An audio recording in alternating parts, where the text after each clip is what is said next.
예, 시간이 되었습니다. 묵상기도 드림으로 주일 난 예배 시작하겠습니다.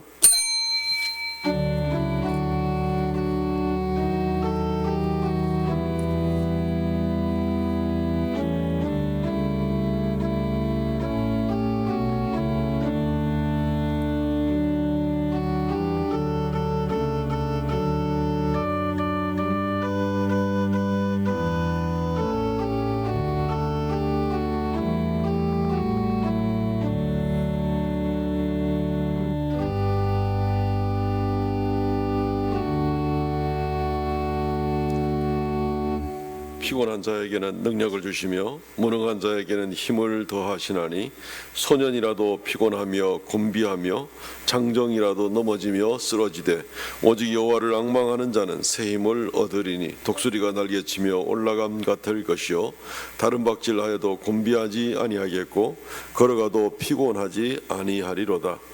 거룩하신 주 하나님, 오늘도 우리에게 거룩하고 아름다운 성의를 허락하여 주셨습니다. 이 시간 우리 성도들 각자 있는 처소에서 주 앞에 겸손히 머리 숙여 예배합니다. 특별한 시기에 특별한 방법으로 예배하는 가운데 있사오니 주여 불쌍히 여겨주시고 우리 성도들 있는 처소마다 주께서 임재하여 주시고 이 시간 주 앞에 예배하오니 주님께서 영광 받아 주옵소서. 예배의 시종을 주 앞에 의탁하옵고 예수님 이름으로 기도하옵나이다. 아멘.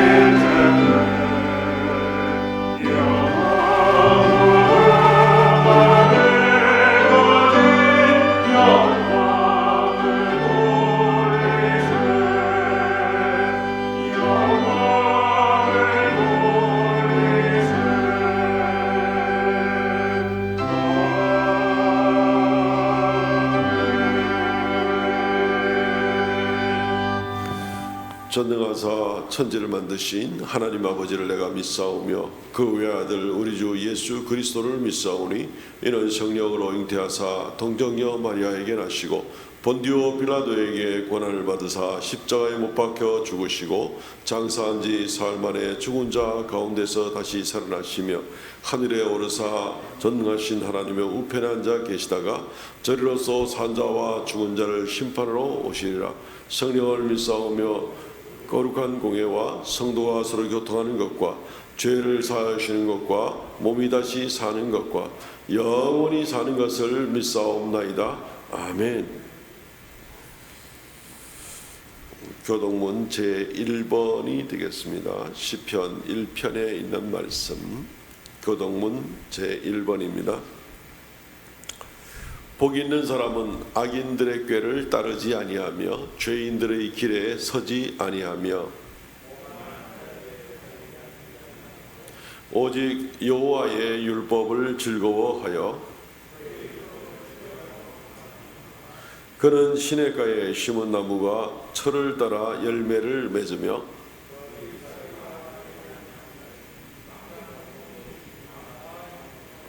악인들은 그렇지 아니하며 그러므로 악인들은 심판을 견디지 못하며 무릇 의인들의 길은 여호와께서 인정하시나 악인들의 길은 망하리로다. 아멘.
태초에 천지를 창조하신 아버지 하나님, 찬송과 영광을 올려드리옵나이다. 아버지 하나님, 저희들 비대면 예배로 각자의 예배 처소에 불러주시고 친히 아버지 보좌에 강림하셔서 사랑하는 교우들이 드리는 그 정성과 마음과 온 힘을 다해 드리는 예배를 받아주심을 감사함을 드립니다. 아버지 하나님, 예수님 우리 죄를 위하여 피 흘려 주신 것 감사드립니다. 성령 하나님께서 저희로 예수님이 믿어지게 하시고 날마다 예수님을 더 깊이 묵상할 수 있도록 예수님을 생각나게 하신 것 너무나 감사드립니다. 이 시간 삼위 하나님을 예배하오니 찬송과 영광과 존귀와 권능을 세세무궁토록 받아 주시옵소서. 아버지 하나님, 이 시간 깊이 회개하옵기는 날씨가 추운 관계로 또 코로나로 인하여 저희들 미디어에 많은 시간을 보내고 있지는 않은지요. 겉사람을 행복하고 기쁘게 하는 것이 아니라 저희들 속사람이 강건해지기 원합니다. 영의 주인이신 성령님을 더 의지하여 말씀과 묵상의 자리로 더 깊이 나아가기 원합니다. 아버지 하나님, 눈 내린 빙판길 오르막길을 차로 달리다가 중간에 멈추어 서는 것은 미끄러지는 것이요 퇴보하는 것이오니 아버지 하나님, 이 어둡고 괴로운 코로나의 오르막길에서 우리의 신앙이 퇴보하지 않도록 우리를 붙잡아 주시옵소서. 아버지 하나님, 우리 리더들을 중심으로 모든 가족들이 이럴 때일수록 선행을 더 격려하며 위로하며 힘을 북돋아 주어서 코로나 이후에 모든 가족들이 배가 되는 역사가 일어나게 하여 주시옵소서.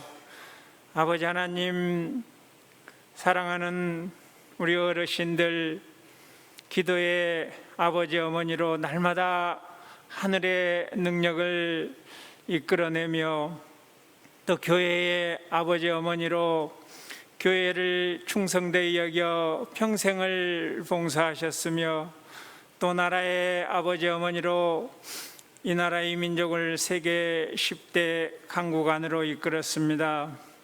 아버지 하나님, 이제 자녀손들의 멸류관으로 아브라함과 사라처럼 열국의 아버지 어머니가 되도록 아버지 하나님 굳게 붙잡아 주옵소서. 특별히 우리 다음 세대들 아브라함 같은 믿음으로, 이삭 같은 순종으로 야곱같이 일하면서 날마다 요셉같이 꿈꾸는 우리 자녀들이 다 되게 하여 주시옵소서.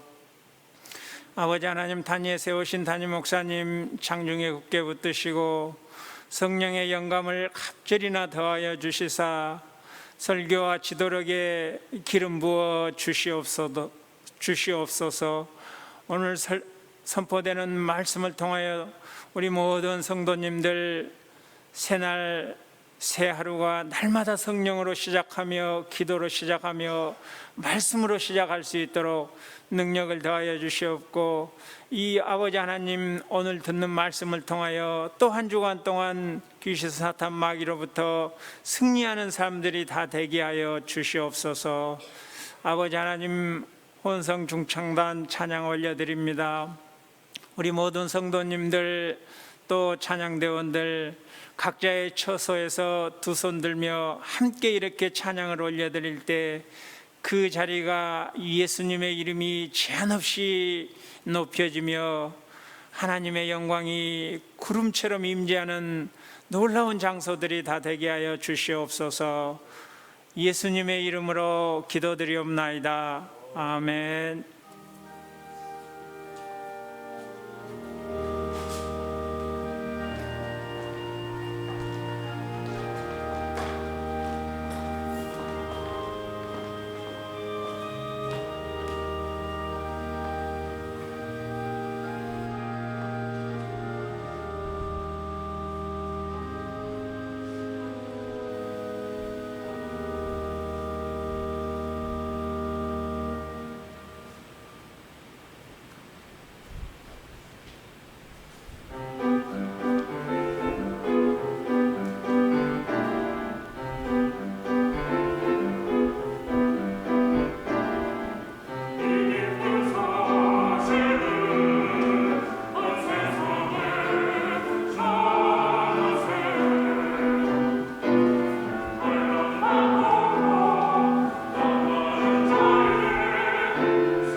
할렐루야, 감사합니다. 귀한 찬양 하나님께서 영광 받으신 줄 믿습니다.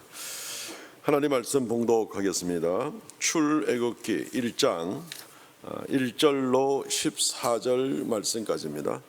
구약성경 출애굽기 1장 1절로 14절 말씀 봉독하겠습니다. 야곱과 함께 각각 자기 가족을 데리고 애굽에 이른 이스라엘 아들들의 이름은 이러하니 르우벤과 시므온과 레위와 유다와 이사갈과 스불론과 베냐민과 단과 납달리와 갓과 아셀이요 야곱의 허리에서 나온 사람이 모두 70이요 요셉은 애굽에 있었더라. 요셉과 그의 모든 형제와 그 시대의 사람은 다 죽었고 이스라엘 자손은 생육하고 불어나 번성하고 매우 강하여 온 땅에 가득하게 되었더라. 요셉을 알지 못하는 새 왕이 일어나 애굽을 다스리더니 그가 그 백성에게 이르되 이 백성 이스라엘 자손이 우리보다 많고 강하도다. 자, 우리가 그들에게 대하여 지혜롭게 하자. 두렵건대 그들이 더 많게 되면 전쟁이 일어날 때에 우리 대적과 합하여 우리와 싸우고 이 땅에서 나갈까 하노라 하고 감독들을 그들 위에 세우고 그들에게 무거운 짐을 지워 괴롭게 하여 그들에게 바로를 위하여 국고성 비동과 람셋을 건축하게 하니라.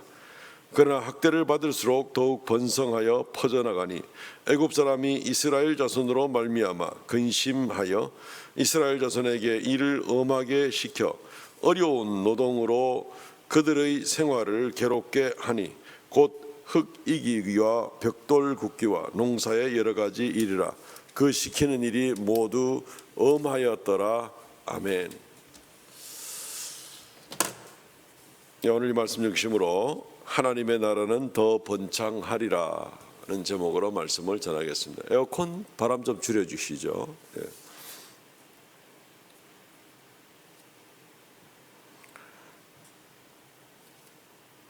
오늘부터 시작을 해서 이제 우리 2021년도에는 이제 출애굽기를 시작하려고 합니다.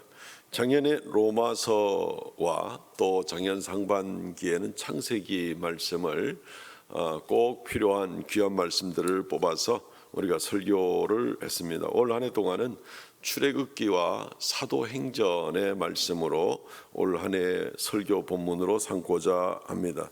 성경 66권 중에 이 출애굽기와 사도행전은 어떤 면에서는 가장 다이나믹한 그런 내용이 기록된 말씀이라고 볼 수가 있습니다. 출애굽 사건을 통해서 또 초대교회 때 교회들이 세워지는 그 과정들을 통해서 오늘날 어떤 면에서 가장 절실하게 우리가 배워야 되는 그러한 책들, 하나님의 역사가 또 가장 강력하게 일어나는 그러한 본문들을 통해서 우리가 교훈을 얻을 수 있습니다. 출애굽기에는 야곱의 자손들 70명 내지 75명이 에집트로 이제 내려가서 한 200~300년 지나는 동안에 이스라엘이 큰 민족으로 번창하게 됩니다. 그리고 동시에 많은 고난도 받게 됩니다. 그리고 결국은 하나님의 인도로 이 에집트에서 벗어나서 출애굽하는 그러한 결과를 맞이하게 됩니다. 적은 수가 내려갔으나 그리고 많은 고난을 받았으나 오히려 번창하여 출애굽하는 그런 결과를 보게 되는 것입니다. 오늘날 우리가 한국에 사는 그리스도인들이 살고 있는 맞이하고 있는 그런 현실들은 그렇게 녹록하지가 않습니다. 그러나 하나님이 함께 하심으로 말미암아서 반드시 승리하고 하나님의 영광을 더 높이 드러내실 수 있을 줄 믿습니다. 하나님께서 놀랍게 역사하실 때에 직접으로 바로 역사하시기도 하고 또 많은 경우에는 하나님의 백성들을 통로로 삼아서 그렇게 역사하시는 일들이 참 많이 있습니다. 출애굽기에도 보면은 모세의 부모라든가 또는 모세라든가 또는 요셉의 출산 때 도왔던 산파들이라든가 이런 경우들은 굉장히 많은 하나님께서 그 귀한 백성들을 사용하시는구나 하는 것을 우리가 볼 수가 있는 것입니다. 요즘에 날씨가 많이 차져서 여러 동파 현상들이 생기죠. 우리 교회도 여러 파이프들이 좀 이렇게 얼고 이래서 어제도 우리 교회 관리부 중심으로 해서 많은 분들이 나와서 수고하시고 또 보수하시고 하는 그런 일들을 우리가 보게 됩니다. 파이프가 막히면 뭐 물이 나올 수가 없죠. 그야 지극히 당연한 그런 일이 되겠죠. 하나님의 놀라운 역사가 우리를 통해서 나타나기를 원하는데 우리가 꽉 막힌 사람, 하나님의 은혜의 통로가 될 준비가 안 돼 있다면 우리는 하나님의 놀라운 능력의 역사를 오히려 방해하는 그런 모습이 될 것도 같습니다. 어찌됐든 오늘 이 말씀을 통하여서 우리가 하나님 앞에 귀한 도구가 되고 또 하나님의 놀라운 은혜의 역사로 말미암아서 우리가 난국도 잘 이겨내는 놀라운 역사가 일어나기를 주의 이름으로 축원드립니다. 말씀을 한 두 가지 정도로만 생각하려고 합니다. 첫 번째는 이 세상의 두려움과 우리의 반응에 관한 그런 문제입니다. 오늘 본문 말씀 먼저 5절부터 7절 말씀까지 출애굽기 1장 5절로 7절을 보면 이렇게 되어 있습니다. 이미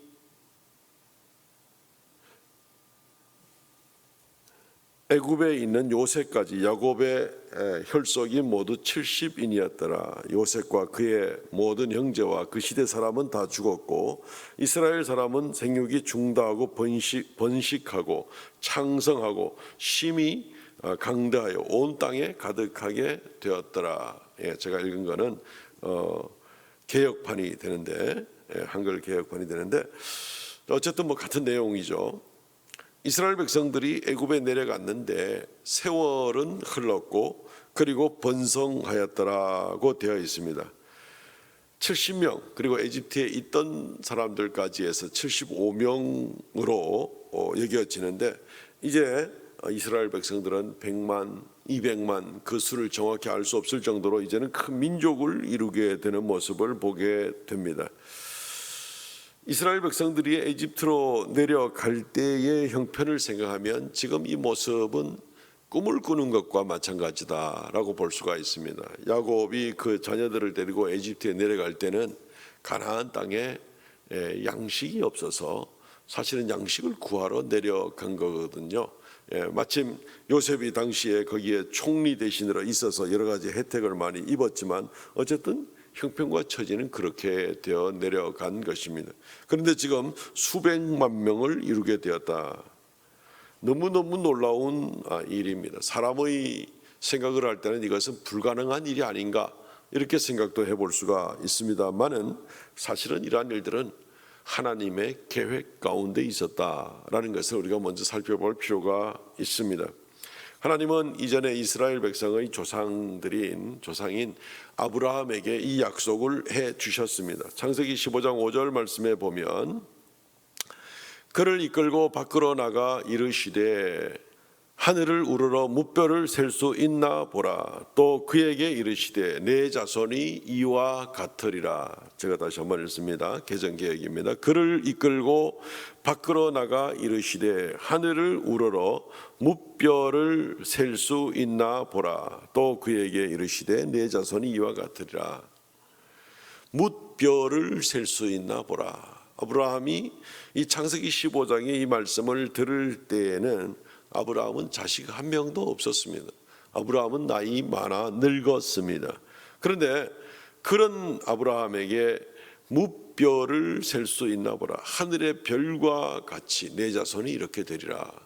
이게 도무지 말이 되는 소린가 싶은 생각을 할 수가 있죠. 그러나 결국 하나님의 약속은 반드시 이루어지게 됩니다. 꿈은 현실로 이루어지게 되었습니다. 세상의 모든 꿈이 다 현실로 이루어지는 것은 아닙니다만은 하나님의 말씀에 기록된 것은 100% 이루어지겠죠. 하나님의 뜻에 맞는 꿈들은 또 반드시 이루어지게 되겠죠. 오늘 본문에서는 이러한 모습들 가운데 이스라엘 백성들이 에집트에 내려가서 400년 세월 지나면서 하나님의 약속의 말씀은 말 그대로 이루어지게 되는 것을 우리가 확인하게 되는 것입니다. 그러므로 우리는 이 말씀들을 생각하면서 우리 성도들이 먼저 꿈을 가지는 것, 하나님에 관한 꿈을 가지는 것, 하나님 말씀에 대한 꿈을 갖는 것이 굉장히 중요합니다. 요즘에 우리나라 사람들의 제일 큰 꿈, 제일 큰 소망은 아마 백신을 좀 빨리 맞는 거. 이거 아마 우리가 제일 큰 소망인지는 모르겠습니다. 맞게 되겠죠. 예, 결국 맞게 되겠죠. 지금 세계에서 제일 빨리 백신을 맞고 있는 나라는 이스라엘입니다. 1월 3일 날짜로 벌써 100만 명이 맞았습니다. 인구 대비 9%가 넘는 이제 그러한 사람들이 맞게 되고, 그리고 3월 말까지는 16세 이상의 전 국민이 이 백신 접종을 완료한다고 합니다. 우리나라는 지금 뭐 뉴스 보도에 의하면 아마 그 시간쯤 되면 이제 백신 접종이 시작될 것 같습니다. 그리고 나서 아마 가을쯤에는 전 국민이 완료할 거다. 뭐 국민 수가 많으니까 뭐 그럴 수도 있지만 어쨌든 좀 시작이 늦은 것은 사실인 것 같습니다. 뭐 일부 또는 정부의 생각은 뭐 접종 시기보다 전 국민의 집단 면역이 생기는 것이 더 중요하다, 이렇게 이야기들을 하고 있지만, 집단 면역이 생기는 것도 뭐 빨리 맞기 시작을 해야 뭐 집단 면역도 빨리 생기지 않겠나 싶은데, 어쨌든 뭐 여러 가지로 지금 불신의 시대에 뭐 대통령이 2천만 명분의 백신을 추가로 계약을 했다, 화이자와 계약을 했다 해도 지금 잘 못 믿고 있는 분위기입니다. 그래서 국회에서 서류 내놔라 그러고, 또 비밀 서류이기 때문에 못 보여준다 그러고, 막 이런 모습들이 여러 가지로 우리 국민들로서는 좀 의아한 생각이 들게 만드는 그런 부분입니다. 어쨌든 올해 우리 온 국민들이 건강이 위협받지 않고 온전하게 이 위기를 잘 벗어나는 것이 우리의 꿈이다, 이런 생각이 듭니다. 소망이다, 이런 생각을 우리는 하게 됩니다. 이스라엘의 건국의 아버지라고 불리는 사람이 있습니다. 세오도르 헤르첼이라는 그런 사람인데, 유럽에서 이 사람은 언론인으로 일을 하고 있었습니다. 1860년에 태어나서 1904년에 사망했습니다. 45세가 채 되지 못해서 인생을 마감하게 되었습니다마는 이스라엘의 시온주의 운동을 일으키는 가장 핵심적인 이스라엘의 아버지다라고 이렇게 별명이 붙어 있습니다. 이분이 1894년도에 파리의 특파원으로 갔을 때, 그때 파리에서는 유대인 장교인 드레피스라는 분의 일로 시끄러웠습니다. 사람들은 잘못된 언론, 잘못된 판단들 때문에 무조건 유대인들을 죽여라 라고 이렇게 파리 사람들은 외치고 있었습니다. 이 모습을 보고 나서 이 헤르첼은 크게 충격을 받고, 그 다음 해에 1896년에 유대 국가라는 책을 냅니다. 그렇게 해서 본격적인 시온주의 운동을 펼치고, 여러 가지로 인생 가운데 개인적으로는 어려움을 참 많이 겪었습니다. 아내나 또 자녀들이 다 일찍 세상을 떠나고, 또 여러 가지 가난까지 겪으면서 어려움을 겪었습니다.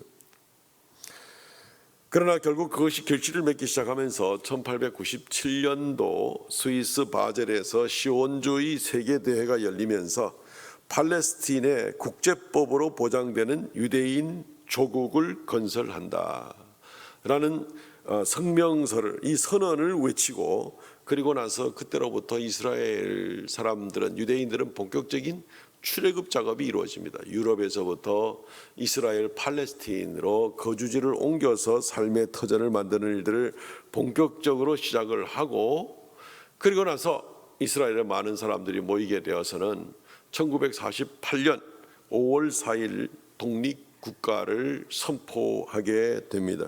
그 이전에도 어려움이 있었고 그 이후에도 어려움이 있었지만, 또 그 이전의 시간이라는 것은 사실은 이 2차 세계대전을 1차, 2차 세계대전을 다 거치는 가운데 이 일들이 결국 열매를 맺게 된 겁니다. 갖은 어려움을 겪고도 결국 그 꿈이 실현되게 된 겁니다. 헤르첼의 유명한 말 중에 한마디는 이렇습니다. 히브리 말로 임티르츠 에인조 아가다라는 말입니다. 여러분들이 원하신다면, 만일 여러분들이 원하신다면 그것은 더 이상 전설은 아닙니다, 이런 뜻입니다. 마음속에 선한 그 꿈을 가지고 있을 때 반드시 이루어지게 된다는 것입니다. 그리고 실제로 그것은 이루어내게 된 그런 역사적 사실을 우리가 지금 확인하고 있는 것입니다. 오늘날 이스라엘은 굉장히 강력한 국가를 이루게 되었죠.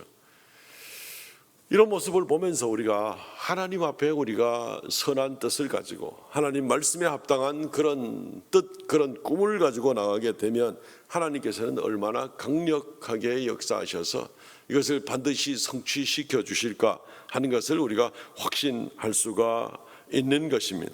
하나님이 기뻐하시는 예배, 이 예배를 좀 더 하나님 앞에 열심으로 영과 진리를 다하여서 그렇게 예배하는 그러한 중심, 이것을 가지고 우리가 바라는 마음일 때 얼마나 하나님께서 역사하시겠는가.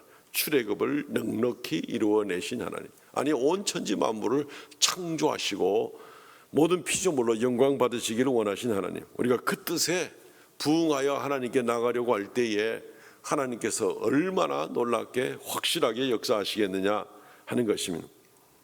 어려움은 있었습니다. 이집트에도 요셉을 알지 못하는 새 왕이 일어났다라고 하고 있습니다. 오늘 출애굽기 1장 8절 말씀에 요셉을 알지 못하는 새 왕이 일어나 애굽을 다스리더니, 요셉을 알지 못하는 새 왕이라는 것은 에집트에 새로운 왕조가 섰음을 말합니다.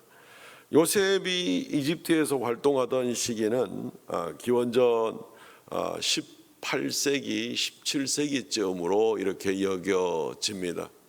이때 이집트에 어떤 일이 있었는가 하면은 이집트의 제15, 16, 17 왕조가 일어났습니다. 이 왕조는 우리나라에 마치 뭐 신라 시대, 고려 시대, 조선 시대와 같이 이렇게 왕조가 바뀌는 걸 말합니다. 근데 이 이집트의 15에서 17 왕조까지가 이어질 때에 통치한 왕조가 소위 말하는 힉소스 왕조다. 힉소스 왕조다. 이 힉소스가 어느 나라 언어인지 잘 모르겠습니다만 아마 이집트 언어겠죠. 이방의 수장이라는 그런 뜻을 가지고 있습니다. 이방의 수장. 이집트 북쪽에 또는 해양 민족이나 또는 이 팔레스틴이나 또는 이제 시리아나 북쪽에 있는 민족들이, 유랑 민족이 이집트로 내려오면서 에집트의 여러 권력이 약해지게 될 때에 에집트 사람들로 내려오던 그 왕조를 무너뜨리고 소위 이 힉소스 왕조를 구성하게 됩니다. 이들은 굉장히 포용책을 쓸 수밖에 없겠죠. 이방의 왕조니까 말이죠. 그러는 와중에 요셉도 그때의 총리로 발탁이 되게 되고, 그리고 가족들을 위해서도 많은 일들을 하게 되고 이집트 국가를 위해서도 많은 헌신을 하게 됩니다. 그런데 이 왕조가 이제 16세기 들어서면서 굉장히 약해지게 됩니다. 그리고 수백 년 동안 눌려있던 이집트 사람들이 다시 일어나서 약해져 있던 17왕조를 무너뜨리고 제18왕조를 일으키게 됩니다. 이게 1550년 그 이후 시대가 되는 것이죠. 뭐 복잡한 사람들의 이름은 별 의미는 없습니다만은 어쨌든 그때에 아모시스 또는 아흐모세라는 이런 사람들이 일어나서 18왕조를 일으킵니다. 이들은 이제 이집트 본토인들인데 지난 한 200년간의 세월을 이렇게 돌아보게 되니까 이방 민족에게 이 통치권이 넘어가 가지고 이제 큰일 난 것이죠. 그래서 다시는 이런 일들을 우리가 당해서는 안 되겠다. 뭐 요셉 이후에 벌써 한 200년 이상 지나간 200~300년 세월이 지나간 다음이기 때문에 더 이상 이들이 요셉을 기억할 일도 없고 힉소스 왕조 때에 충성을 한 모든 사람들은 다 적으로 여길 수밖에 없는 그런 입장에 있겠죠. 그래서 이들은 가만히 이제 정권을 잡은 다음에 나라를 돌아보니 이 유대인들이 이게 큰일인 겁니다. 숫자가 어마어마하게 수백만 명이나 되는 것을 보게 됩니다. 이들을 압제하지 않으면 큰 문제가 생길 것 같은 위협을 당연히 갖게 되는 겁니다. 자기 나라 역사를 둘러봐도 그런 겁니다. 오늘 출애굽기 1장 9절로 11절 말씀에 보면 이들은 두려워하면서 유대인들을 압박하기를 원합니다. 이 백성 이스라엘 백성이 우리보다 많고 강하도다. 자, 우리가 그들에게 대하여 지혜롭게 하자. 두렵건대 그들이 더 많게 되면 전쟁이 일어날 때 우리 대적과 합하여 우리와 싸우고 이 땅에서 나갈까 하노라 하고 감독들을 세우고 그들에게 무거운 짐을 지워서 괴롭게 하고 바로를 위하여 국고성 비동과 람셋을 건축하게 하자. 과거로부터 배웠기 때문에 앞으로 단단히 준비해야 되겠다는 것입니다. 그리고 그 근본적인 배경은 이들이 두려운 겁니다. 10절에 명백히 나와 있죠. 자, 우리가 그들에게 대하여 지혜롭게 하자. 두렵건대 그들이 더 많아지게 되면, 또 전쟁이 일어나면 적군에게 붙어가지고 우리의 이 왕조가 또 위험해지지 않겠는가, 이런 생각을 지금 가지게 되는 것입니다. 오늘날 우리는 이 세상에 살고 있으면서 여러 가지 어려운 일을 만나게 됩니다. 한국의 기독교가 상당히 번창하게 되었는데도 이상하게 힘도 없는 것 같고 어려움도 겪는 것 같은 그런 모습을 보게 됩니다. 여러 가지 편파적으로 방역이 이루어지고 있는 일인데도 불구하고, 또 그것 때문에 우리의 자존심이 지금 많이 상하여 있는 그런 입장에 있는데도 굉장히 기독교는 뭔가 약한 그룹 같은 그런 생각이 듭니다. 상세한 이야기는 아마 할 필요가 없을 것 같습니다. 며칠 전에 우리 교단의 그 부산의 세계로 교회 앞에서 마당에서 일단의 그 기자회견이 열리게 되었습니다. 도무지 편파적인 이런 방역과 교회 압박에 대한 부분들을 항의하는 이제 그러한 모임이었습니다. 세계로 교회는 그 교회 자체가 벌써 6번인가 뭐 여러 번 벌써 고소를 당하고 뭐 행정명령을 받고 하는 이제 이런 단계에서 정말 큰 교회지만 어려움을 지금 많이 겪고 있는 모습이었습니다. 그날 모인 사람들은 한 80명, 그래서 모인 사람들이 한 50명이고, 그리고 이 울타리처럼 바깥쪽으로 기자들이 한 30명 해서 한 80명 정도가 모이게 되었습니다. 유튜브에서 실시간으로 손 목사님의 영상이 나가게 되고, 많은 목사님들이 거기서 연사가 돼서 여러 가지 말들에 또 이렇게 거들고 또 편파적인 일들을 가지고 이야기를 하게 되었습니다.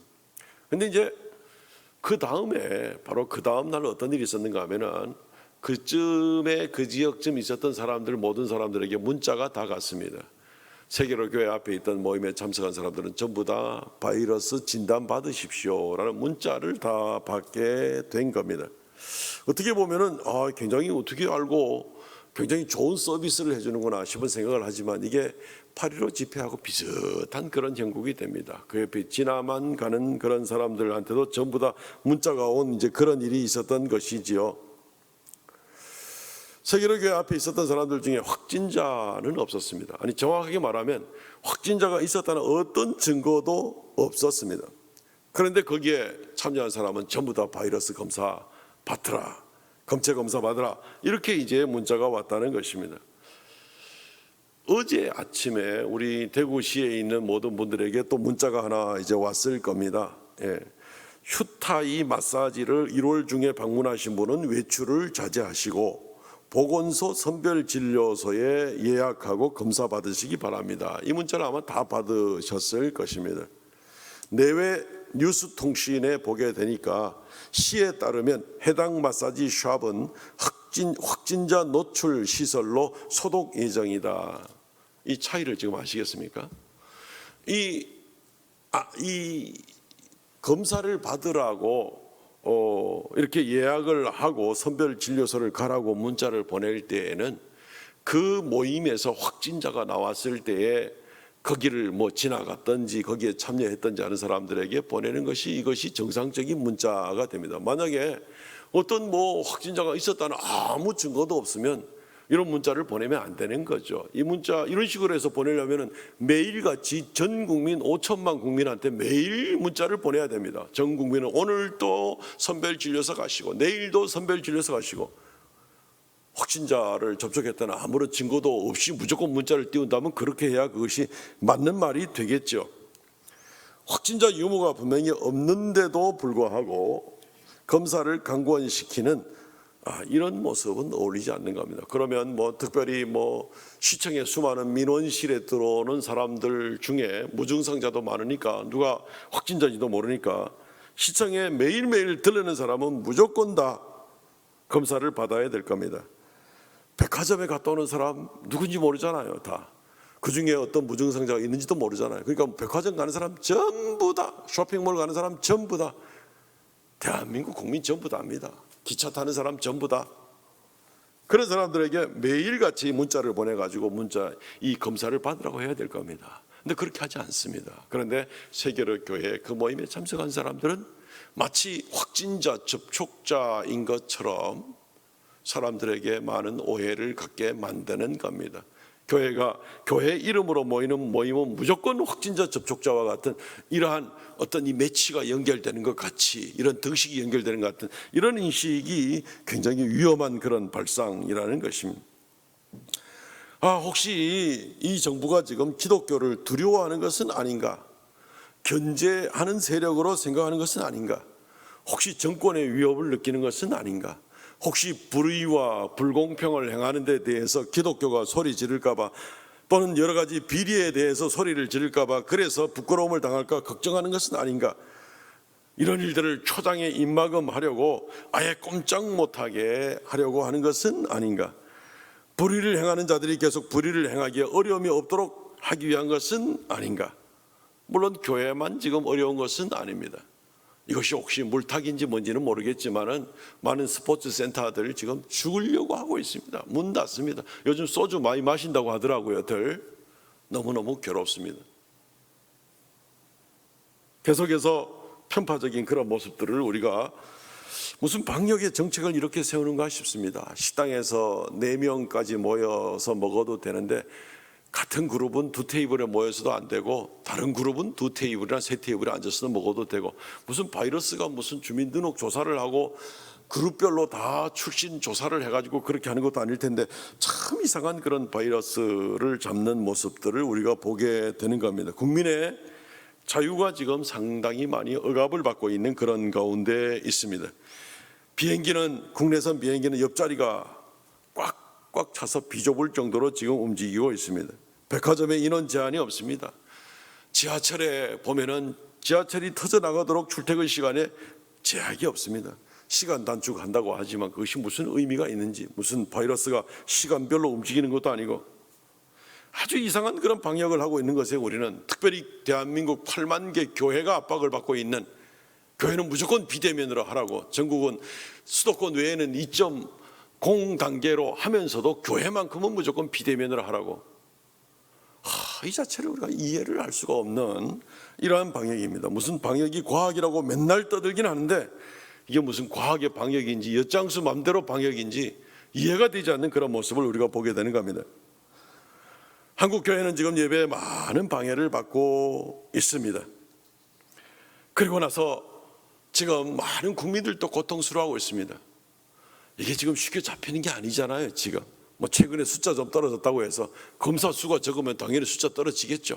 세계에 자랑할 이 K 방역이 이게 명예가 위신이 좀 추락할까 싶어서 그런지 몰라도 요즘 많이 잡힌 것 같다고, 정점은 잡힌 것 같다고, 이것마저도 지금 못 믿을 지금 그런 세상 가운데 우리가 지금 살고 있는 것입니다. 숫자 적게 하면 당연히 확진자 숫자가 적게 나오겠죠. 이런 메시지를 통하여서 저는 공연히 음모론 같은 걸 주장하고 싶지 않습니다. 정치에 관심도 별로 없습니다. 교회가 압박을 받는 부분에 대해서는 상당히 관심이 많습니다.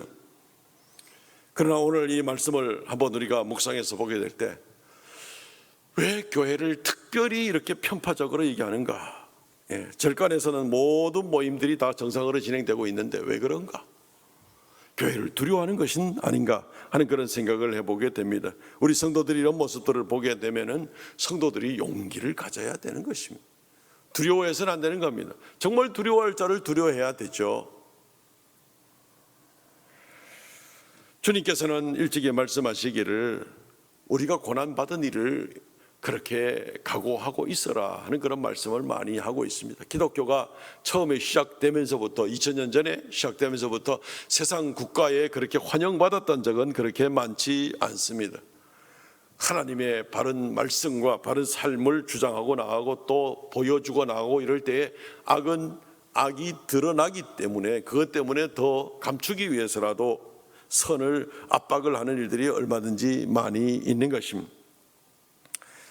누가복음 17장 25절 그러나 그가 먼저 많은 고난을 받으며 이 세대에 버림받아야 할지니라 라는 말씀을 합니다. 디모데후서 3장 1절, 2절, 5절, 12절 말씀에도 보면은 말세 고통하는 때가 이르리니 사람들은 자기를 사랑하고 돈을 사랑하고 12절 무릇 그리스도 예수 안에서 경건하게 살고자 하는 자는 박해를 받으리라. 경건한 삶은 하나님 닮은 삶입니다. 하나님 중심의 삶입니다. 하나님께 예배하는 삶입니다. 하나님 우선권을 두고 살아가는 그런 삶입니다. 이런 사람들은 박해를 받으리라. 어떤 시대, 어떤 모양으로 인하여서든지 간에라도 그렇게 박해를 받으리라고 얘기를 하고 있습니다. 악한 마귀는 당연히 하나님의 자녀들을 미워하겠지요. 또 거기에 영향을 받아온 사람들이라면 당연히 기독교를 곱게 볼 리가 없을 것입니다. 그리스도인들은 이것을 알고 있어야 된다는 것입니다. 그리고 각오를 하고 있어야 된다는 것입니다. 마태복음 16장 3절 아침에 하늘이 붉고 흐리면 오늘은 날이 굳겠다 하나니 너희가 날씨는 분별할 줄 알면서 시대의 표적은 분별할 수 없느냐. 노을이 아침에 끼느냐 붉은 노을이 저녁에 끼느냐를 통해서 벌써 날씨는 분별하고 있는데 이러한 시대상의 모습을 보면서 하나님의 백성들이 영적인 원리를 깨닫지 못하느냐. 담대하시기 바랍니다. 세상이 그리스도인들을 그렇게 기뻐할 일이 별로 없습니다. 우리는 세상을 여전히 사랑하고 그리스도 예수의 사랑을 드러내고 또 하나님의 복음을 전하고 또 이 세상의 국가와 또 권세자들과 이 나라의 백성들을 위해서 간절하게 기도해서 하나님께 나오기를 원하고 또 수고하는 그런 모습이 있지만 어쨌든 기독교인들은 잘 환영받지 못하던 때가 대부분의 인류 역사 가운데 있었던 일들입니다. 그러니까 이것을 알고 담대하셔야 된다는 겁니다. 세상에 눈치 보느라고 정신 못 차리는 그런 일이 있어서는 안 된다는 겁니다. 오늘 말씀을 통해서 두 번째 생각할 것은 이 세상에서 하나님의 백성들이 당하는 고난이 있고 그러나 그 가운데 하나님께서 여전히 더욱 그리스도인들을 하나님 나라의 백성들을 번창하게 할 것이라는 것입니다. 오늘 10절과 11절 말씀을 다시 한번 보겠습니다. 이스라엘 백성들을 이 에집트 사람들이 조직적으로 핍박을 합니다. 자, 우리가 그들에 대하여 지혜롭게 하자. 두렵건대 그들이 더 많게 되면 전쟁이 일어날 때 우리 대적과 합하여 우리와 싸우고 이 땅에서 나갈까 하노라. 감독들을 그들 위에 세우고 그들에게 무거운 짐을 지워서 괴롭게 하여 그들에게 바로를 위하여 국고성 비동과 라암셋을 건축하게 하자. 근본적인 원인은 두려움입니다. 자기들의 가진 것을 잃어버릴까 싶은 두려움입니다. 그래서 그 다음에 아주 조직적으로 계획을 세웁니다. 그래서 감독들을 세우고 무거운 짐을 지우고 괴롭게 하고 그리고 이것을 역이용을 해서 이집트 국가의 유익이 되도록 바로를 위하여 비동과 라암셋을 건축하게 하자. 이건 뭐 보통 전략이 아닌 이제 그런 모습을 보게 됩니다. 이 이집트의 통수권자들이 바보가 아니죠. 자기들의 권세가 달린 일입니다. 다시는 외국의 힉소스 왕조 같은 그런 사람들에게 이 나라를 내줘서는 안 되겠다고 생각을 하고 있는 겁니다. 그래서 그들은 무슨 일이 일어날지도 미리 예상도 할 줄 알고 또 그렇기 때문에 이 일에 대해서 철저한 계획을 세워서 나가는 그런 모습을 보게 되는 겁니다. 그래서 이 이스라엘 백성들, 가장 위협이 되는 이 이스라엘 백성들에게 압박을 가해서 그래서 그들이 도저히 더 이상 견딜 수 없어서 이제는 바로인 것만 쳐다보고 먹고 사는 것 외에는 어떤 것도 생각하지 않는 그러한 백성으로 만들어놔야 이네들이 딴 생각을 전혀 하지 않을 거라고 이렇게 생각을 합니다. 강제 부역을 시키는 겁니다. 그래도 이스라엘 백성들이 지금 번성하고 있습니다. 오늘 본문에도 보면은 7절에도 있고 그 이후에 여러 번 나오게 됩니다. 그리고 점점 번성하게 되니까 그 다음에 2단계, 3단계 작전을 씁니다. 그래서 2단계로는 히브리인의 출산을 돕고 있는 그 담당자인 산파들을 불러다가 특별히 십브라와 부아라는 이 산파, 아마 이 유대인들 산파들 조합의 대표자들인 것 같습니다. 이 두 사람을 불러서 아들이 태어나면 죽이고 그리고 딸이 태어나면 살려라 라고 이렇게 해서 이제 앞으로 한 세대 두 세대 지나가면은 이 유대인들의 그룹은 완전히 멸종시킬 수 있겠다는 그런 생각을 가지고 나가게 됩니다. 그런데 그것이 또 제대로 되지 않습니다. 그러니까 그 다음에 3단계 작전으로 나갑니다. 3단계 작전은 유대인들에게 그냥 직접적으로 압박을 해서 아들이 태어나면 직접 너희 손으로 강물에 갖다 버리라, 딸이 태어나면 살려주라, 그렇지 않으면 다 죽인다, 뭐 이런 식으로 해서 3단계 작전으로 점점 더 세게 나가는 이제 이런 모습들을 보게 되는 것입니다. 두렵죠. 그러니까 여기 길들여져 가는 것이 어떤 면에서는 제일 낫습니다. 한두 세대 후에 유대인 민족이 완전히 멸종된다 하더라도 지금 당장은 그냥 눈치 보고 따라가 주는 것이 제일 안전하다고 생각할 수 있습니다. 여기에 반기를 들고 일어나는 것은 애굽의 이집트의 그런 국가에 대한 반기이기 때문에 굉장히 두려운 것입니다. 아주 적은 소수의 사람들만, 마음의 걱정 의심은 다 하고 있지만 소수의 사람들만 용기를 가지는 겁니다. 그래서 여기서 십보라와 부하 같은 사람은 이 바로 임금의 명령이 있어도 그렇게 하지 않습니다. 그렇게 해서 유대인 남자 아이들도 살립니다. 그래가지고 나중에 바로 임금 앞에는 둘러댑니다. 아, 유대인 여자들은 좀 세서 우리가 소식 듣고 달려가면 벌써 애를 낳아 버렸습니다. 애를 놓을 때 죽이라 그랬지 놓은 애를 가지고 우리가 어떡하겠습니까? 이렇게 이제 변명을 하고 있는 것을 보게 되는 것입니다. 일부에 아주 용기 있는 그러한 산파들이었습니다. 그리고 유대인 3단계로 들어가게 됐을 때 유대인들이 알아서 자기 자녀들 물에 빠뜨려 죽이라고 그럴 때에도 그냥 순응하는 게 제일 속편하죠. 마음은 찢어질 듯이 괴롭다 하더라도 용기를 못 냅니다. 그때 이 모세가 태어난 겁니다. 모세의 부모인 아므람과 요게벳 같은 사람도 당시에는 드문 사람이었습니다. 용기를 내서 하나님의 뜻을 바라보면서 자기 아들 모세를 살리는 그런 모습을 보게 되는 것입니다. 오늘날 우리 기독교에 대한 편파적인 그러한 방송, 압박, 또 심지어는 페이크 뉴스까지 동원을 해가지고 기독교회가 많이 압박을 받는 이런 모습들을 우리가 보게 됩니다. 교묘하게 교회를 압박하는 것을 정당화하거나 물타기하거나 무슨 뭐 10군데 15군데 들렀다가도 교회에 가가지고 확진자 드러나면 전부 다 교회 발로 만들어버리는 뭐 이 견딜 수 없는 이런 부담들을 가지고 대한민국의 국민들로부터 교회를 갈라치기 하는 듯이 이번 정권이 특별히 갈라치기를 여러 가지로 하는 모습들을 좀 보게 되는데 이런 모습들을 보면서 우리가 많이 불편함을 겪고 있습니다. 마음이 참 많이 아픕니다. 그런데도 참 웃기는 모습들이 두 가지가 있습니다. 그것은 교회 내부적인 그러한 웃기는 모습들인데 무엇인가 하면은 미신적인 신앙을 가지고 방역을 제대로 하지 않는다든가 또는 그냥 아예 그냥 기가 죽어가지고 말도 제대로 하지 못하고 슬슬 내 밥그릇만 안 건들면 내가 먹고 살기만 하면 되니까 하면서 그냥 무조건 다 그냥 길들여져 가는 그런 모습들을 보면서 굉장히 우리는 안타깝고 이래가지고 한국 교회가 미래가 있겠나 싶은 생각을 가지게 됩니다. 또 한 가지 정말 두렵게 만드는 것은 뭐냐면은 그리스도인들이 사회에 빛을 제대로 발하지 못하는 그런 모습이 얼마든지 있는 겁니다. 이러한 지경에서도 최근에 정인이라는 어린 아이 16개월 된 아이의 죽음을 보면서 온 대한민국 사회가 지금 들끓고 있는데 그 부모가 기독교인이라는 거죠. 그 부모가 기독교 학교, 대학교에서 나온 그런 사람이라는 거죠. 그 부모의 양가 부모들은 전부 다 목사들이라는 거죠. 그런데 아파트 분양권 따자고 입양을 마음에도 없으면서 입양을 해가지고 결국은 아이를 이렇게 학대를 해가지고 죽음으로 내몬 이 사람들이 기독교인이라고 하고 또 한편에서는 또 그 친척되는 사람들은 이거는 기독교에 대한 핍박이다. 그 문제 가지고 기독교를 핍박하는 게 아니죠. 이런 말도 안 되는 이제 이런 그 그리스도인들 중에 아주 일부이겠지만 이런 그리스도인도 아니라고 생각이 됩니다만 이런 사람들이 결국 한국 기독교 전체를 싸구려로 만들어버리고 우습게 여김을 받도록 만드는 이런 모습들 때문에 우리는 또 한숨 짓고 많은 이제 이런 모습을 보게 되는 것입니다.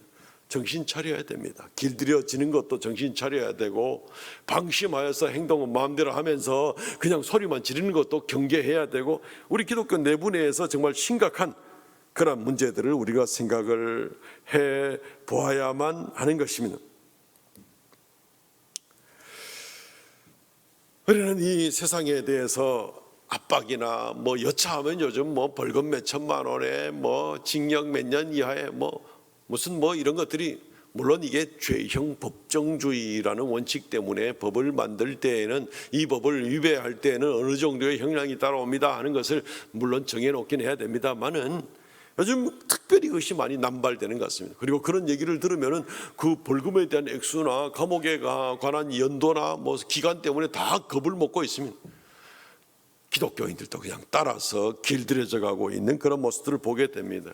순응해야죠, 국가에. 그러나 하나님께 예배하는 것이 지금 방해를 받고 있으면서, 그리스도인의 자유가 지금 압박을 받고 있으면서, 이 나라의 국민의 자유가 위협을 받고 있으면서도 순응하는 것은, 그것은 순응이 아닌 겁니다. 오히려 비겁한 모습이라고도 볼 수가 있습니다.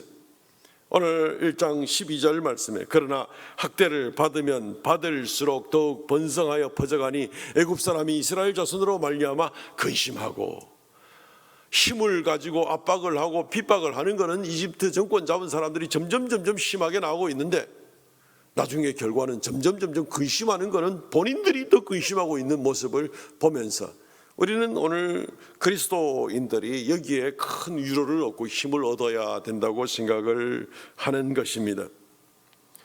두 산파가 용기 있게 하고, 모세의 그런 부모가 나중에 용기 있는 행동을 하고, 그 외에도 일부 용기 있는 사람들이 있었겠지요. 여기 대표적인 사람들만 이 사건에 기록이 되었겠지요. 그들의 공통적인 특징은 바로가 무섭지 않다는 게 아닙니다. 정권이 무섭지 않다는 게 아닙니다. 그러나 이들의 공통적인 특징은 하나님을 더 두려워했다는 것입니다. 산파들도 하나님을 두려워해서 내 차마 그 짓은 못하겠습니다 이래 되는 거죠. 하나님을 두려워해서 내가 예배 못 드리는 이런 일은 내가 못하겠습니다. 하나님을 더 두려워하는 이런 소수의 사람들, 용기 있는 이런 사람들, 하나님 중심으로 그래도 깨어있는 그런 사람들, 그런 사람들을 하나님께서 통로로 사용하시면서 하나님이 역사하셔서 이스라엘 백성들이 더 번창하게 나가는 그런 모습을 가지게 되는 것입니다. 출애굽기 1장 20절과 21절 말씀해 보십시오. 하나님이 그 산파들에게 은혜를 베푸시니 그 백성은 번성하고 매우 강해지니라. 산파들은 하나님을 경외하였으므로 하나님이 그들의 집안을 흥왕하게 하신지라. 하나님 앞에 오히려 하나님을 더 두려워하는 이러한 산파들, 이러한 소수의 사람들, 그들로 말미암아서 하나님께서 크게 역사하셔서 그 백성은 더 번성하고 매우 강해지고, 그리고 용기 있게 나선 그 산파들과 이런 사람들은 하나님이 그 집안을 크게 융성하게 한지라. 성경 말씀에 그렇게 기록이 되어 있습니다. 나일강에 던지라는 많은 사람들을 그 명령을 따라서 나일강에 자기 자식까지 내버리는, 오늘 한국교회가 예배를 자꾸 포기하게 되면 우리 다음 세대의 자녀들은 예배할 수 없습니다. 마치 자기 자녀를 나일강에 집어던지는 부모들과 마찬가지인 그런 모습이 되는 겁니다. 어디 가서 어떻게 예배를 드릴 겁니까? 용기 있게 하나님 앞에 하나님을 더 두려워하고 나가는 그런 모습이 아니면 다음 세대는 없습니다.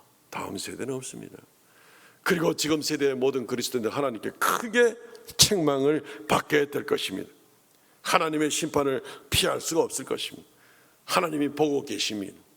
하나님을 두려워하는 사람들을 하나님이 도우십니다. 그리고 하나님이 유대 백성을 크게 이 압제 가운데서도 더 왕성하게 이스라엘 백성들을 번성하게 하고 강하게 하신 것처럼, 오늘날 그리스도인들이 어떤 경우에라도 우리가 방역을 하고 협력을 하고 나가지만, 그러나 우리에게 더 우선권이 되는 하나님 앞에 예배의 문제에 대해서 우리가 소홀히 할 수가 없다는 것입니다. 이러한 중심으로 나가게 될 때에 하나님께서 반드시 우리를 회복시키시고 우리에게 다음 세대가 있게 만드시는 것이고, 하나님이 영광을 받으시는 것이고, 용기 있게 순종한 자들에게는 하나님이 크게 복을 더하여 주시는 것이고, 이것이 오늘 성경 말씀이 우리에게 보여주는 그런 말씀이 아니겠습니까? 역경이 없었던 적은 없습니다. 그러나 하나님을 오직 더 두려워하는 그 백성들을 하나님이 통로로 사용하셔서 하나님의 영광을 받게 되는 그런 모습을 우리는 성경에서 배우게 되는 것입니다. 그러므로 그리스도인들이 정신 차려야 됩니다. 담대해야 됩니다. 마땅히 두려워할 자를 두려워해야 됩니다. 베드로가 말한 것처럼 우리의 육신만 멸할 수 있는 자들을 두려워하는 것이 아니라 우리의 영혼과 우리의 육신을 함께 영원토록 멸할 수 있는 그런 하나님을 두려워해야 되는 것입니다. 말씀을 맺겠습니다. 사랑하는 성도 여러분, 인생의 절대절명의 위기를 맞이할 때에 우리는 하나님을 바라보아야 됩니다.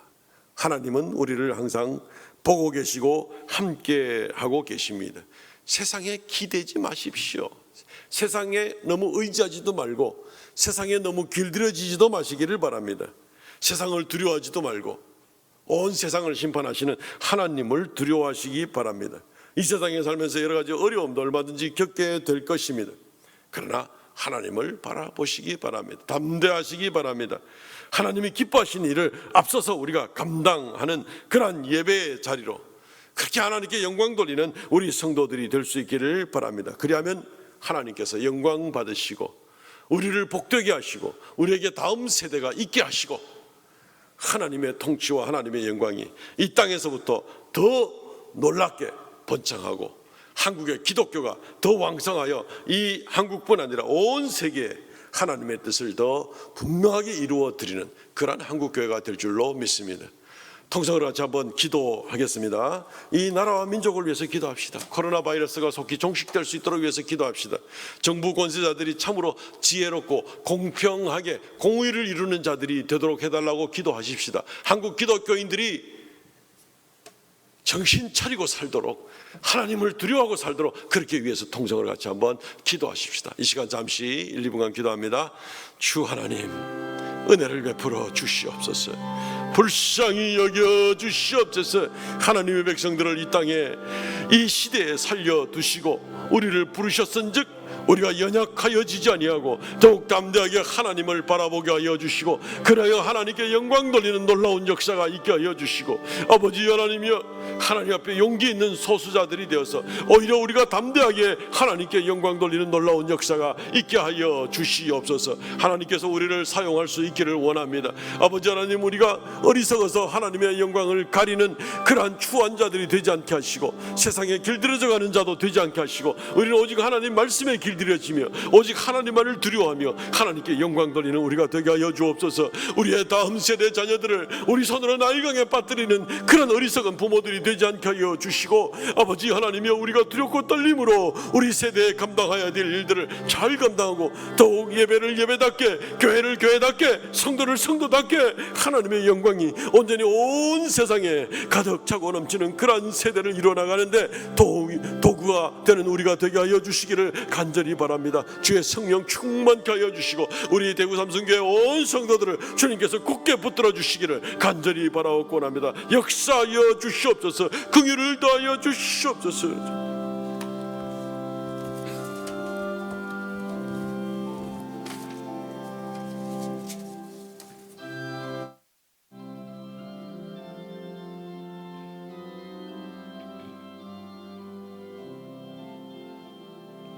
주의 곁에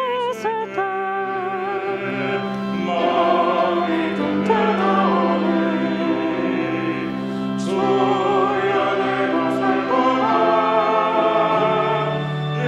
인도하여 주소서. 주여 나를 인도하소서.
주 하나님 은혜를 감사합니다. 우리를 이 시대에 주님의 파수꾼으로 세우셨사오니 우리가 나팔을 불고 마땅히 하나님의 영광을 드리는 귀한 성도들 다 되게, 우리 교회 되게 은혜 다하여 주옵소서. 이 시간 아버지 앞에 귀한 예물 올리오니 하나님께서 이 예물을 받아주시고 영광 받아 주시옵소서. 하나님의 말씀을 따라 11조의 예물과 감사의 예물과 정한 예물을 올립니다. 주님께서 이 예물로 말미암아 더욱 생명의 역사가 많이 나타나게 하시고 드린 손길마다 참으로 자신을 구별하여 주 앞에 드리는 그 믿음을 보시고 주님께서 범사의 복을 더하여 주옵소서. 아버지 하나님, 우리 사랑하는 성도들 가정마다 평안을 더하시고 이 한 주간 동안 건강을 더하여 주시오며 직장에서, 가정에서, 사회에서 그리스도 예수의 빛된 삶을 잘 감당하도록 은혜 더하여 주시옵소서. 감사 찬송을 돌려옵나이다. 주 하나님 은혜를 더하여 주시옵소서. 온 성도들 가운데 주의 성령과 주의 말씀 충만케 하여 주시고 위로부터의 평강과 은혜와 주님의 보호가 역사하여 주시옵소서. 감사하고 예수님 이름으로 기도하옵나이다. 아멘. 지금은 우리 주 예수 그리스도의 은혜와 아버지 하나님 극진하신 사랑과 성령의 교통하심과 새롭게 하심의 역사가 이 시간 주 앞에 머릿속에 예배하는 하나님의 거룩한 자녀들에게 영원토록 함께 있을지어다. 아멘.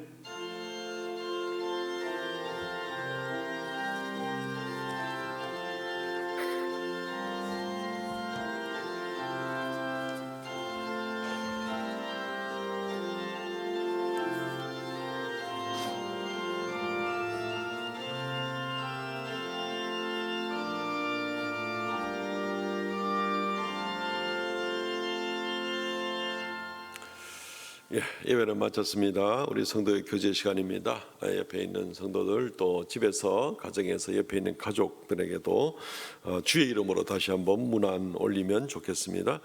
주보를 참조하시면 좋겠습니다. 우리가 SNS로도 교회 광고사항을 알려드렸습니다. 광고사항이 좀 많은데 그래도 하나하나 말씀드립니다. 예배 안내 경건한 자세로 또 이 방역 지침 잘 지키면서 예배하시기 바랍니다. 우리 교회 당회에서 또 우리 대기총과 같이 협력하고 나가는 모습으로 해서 결정한 대로 17일 다음 주일까지 우리가 온라인으로 예배를 하게 됩니다.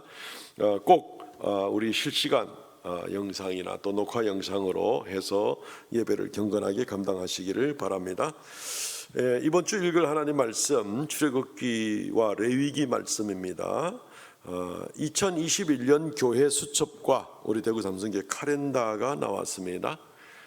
가족 모임 리더들은 편할 때 교회에 오셔서 가정당 한 부씩 전달되도록 이렇게 챙겨서 이렇게 가져서 전달해 주시기를 바랍니다. 그리고 온 성도들은 수첩에 혹시나 또 정정사항이 있으면 알려주십시오. 교회 필경대 위에 정정표가 있습니다. 교회로 전화해 주셔도 괜찮겠습니다.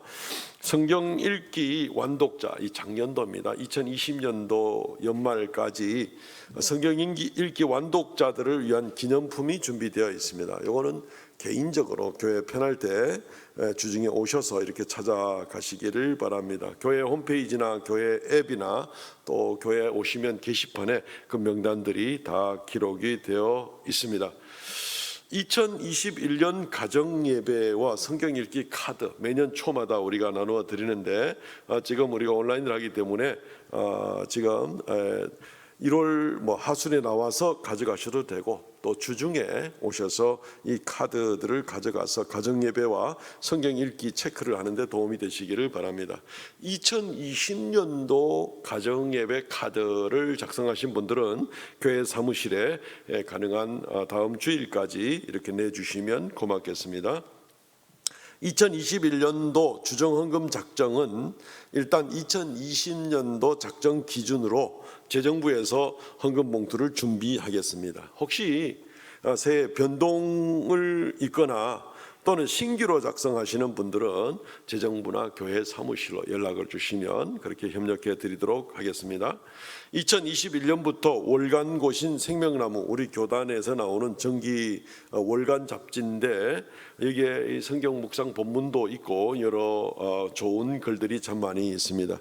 여기 정기 구독료가 1년에 48,000원입니다. 그런데 우리 교인들에게 부담을 덜 드리고 또 많이 읽게 하기 위해서 우리 교인들 신청하시는 분들은 교인 부담은 10,000원으로만 하겠습니다. 10,000원 하고 나머지 38,000원은 교회가 지원을 해서 정기 구독되도록 그렇게 하겠습니다. 그래서 많이 신청해 주시기를 바랍니다. 전국 어린이대회 수상자 명단이 주보 3면에 있습니다. 이번에 보니까 뭐 최우수상 겸해서 고신대학교 총장상도 성경 퀴즈대회에서 우리 주일학교 초등 2부에서 또 3명의 어린이가 이렇게 받았고 또 교사 지도자상 또 우수상도 받았습니다. 나중에 다 주보와 또 교회 게시판에 되어 있습니다. 얼마나 감사한지 모르겠습니다.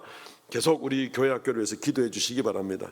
연말 정산 기부금 영수증 발급과 온라인 헌금 계좌는 주보를 참조하시기를 바랍니다. 이번 주 성경 완독자는 우리 최교윤 장로님 또 이종배 집사님 수고 많으셨습니다. 광고 말씀은 이상이고 이번 한 주간 동안도 힘있게 잘 감당하시는 우리 성도들 되시기를 바랍니다. 폐송 없이 그냥 여기서 마치도록 그렇게 하겠습니다. 예배 마쳤습니다. 감사합니다. 수고했습니다.